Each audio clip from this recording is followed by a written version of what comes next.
So in less than 2 weeks' time, we could see QBs going 1, 2, 3, and 4 at the top of the draft. But when it gets to that 5th pick, that's not the game plan for the Bengals, since he found their signal caller last year, Joe Burrow. But they might be looking to protect him up front and make an investment there with their line. They tried that with Jonah Williams, but struggled to stay healthy. But at 5, Zach Taylor might want to bring in some help here. That's where Penei Sewell, maybe that top offensive lineman, plugs in Cincinnati, helping Joe make strides in year 2. So outside of Burrow and Williams, when we're talking about first rounders in Cincy, things get kind of interesting. Luck hasn't been on their side. Billy Price has started 19 games since getting drafted back in 2018. You know the story with John Ross, high draft pick, not much success there. William Jackson as well, both no longer in Cincinnati. Ross in NY, while William Jackson is in the nation's capital with the Washington football team. Let's bring Ryan Wilson here to put a bow on our deep dive in the top 5. And Ryan, looking at Cincy here, Burrow's season, of course, cut short with the ACL and MCL injury. If you're the Bengals and you're looking to protect Joe, are you adding something up front or maybe a weapon here outside? That's the question, Brandon. And I just looked real quick before we started here. The last 2 months, I've had them taking an offensive tackle, usually Penei Sewell, when they stay put at number 5, because that seems like the most obvious choice you would make to protect Joe Burrow, who you mentioned had a serious knee injury that cut short that really good rookie season. So Jonah Williams, you talked about struggling with injuries. He was drafted 2 years ago, missed his rookie campaign. He can play left tackle. You can kick him inside to guard. They signed Riley Reiff in the offseason. He can play right tackle. He's even said he's willing to play guard.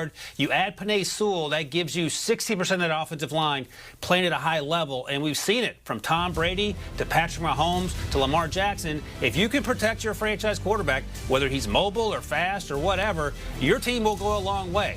That was an issue last year for the Bengals, obviously. Joe Burrow wasn't the issue. This team didn't have success. There are other holes they need to fill, and they've done a good job of doing that. But starting with the offensive line seems like the no-brainer.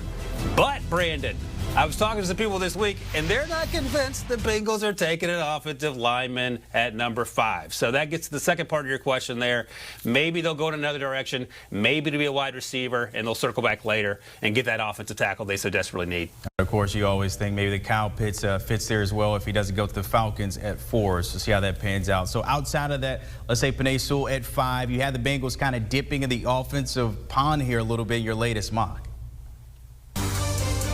That's right. So in the second round, if you're going to take Penei Sewell at 1, get a really good playmaker in round 2, and there will be a ton of these guys. There will not be a Kyle Pitts or a Jamar Chase at the top of the second round, but there will be a Rashad Bateman, and Rashad Bateman had a fantastic 2019 season. He got COVID last summer, lost a little weight, didn't play quite up to standards in 2020 in that stop-start Big Ten season. I'm not worried about that. Rashad Bateman is a fantastic player, and when you went to watch Tyler Johnson, who was eventually drafted by the Buccaneers in 2019 from Minnesota, you were always caught your eye was the way that Rashad Bateman was finding ways to get open and dominated at the catch point. And I think he has a chance to be a really good player at the next level. He's healthy now. He's back to his full weight. He's doing everything you need him to do. Another option, perhaps early on day 3, Trey Smith, the offensive guard out of Tennessee. He is an absolute mauler. The issue is injuries. He's had some injury history, and there's some blood clot issues that NFL teams will have to make sure they're okay with medically if they draft him. And if the thing is, if he clears medically, he could be a top 50 pick. That's how dominant he was at times during his career. He kicked out to tackle at one point, struggled there a little bit. His future is a guard. But again, if you get Penei Sewell and Trey Smith in this draft, that's 80% of the offensive line. I can do fractions all day, and you're that much closer to protecting Joe Burrow. A lot of those guys probably in your top 150. We've been going through that the entire week, looking at the top 30 here with, the QBs going at maybe 1, 2, 3, 4. How does that impact guys like a Micah Parsons, Rashawn Slater, even a Rashad Bateman? You mentioned guys we thought that were top 10 talents that can go top 15, but you can probably find them 15 and 20 range now.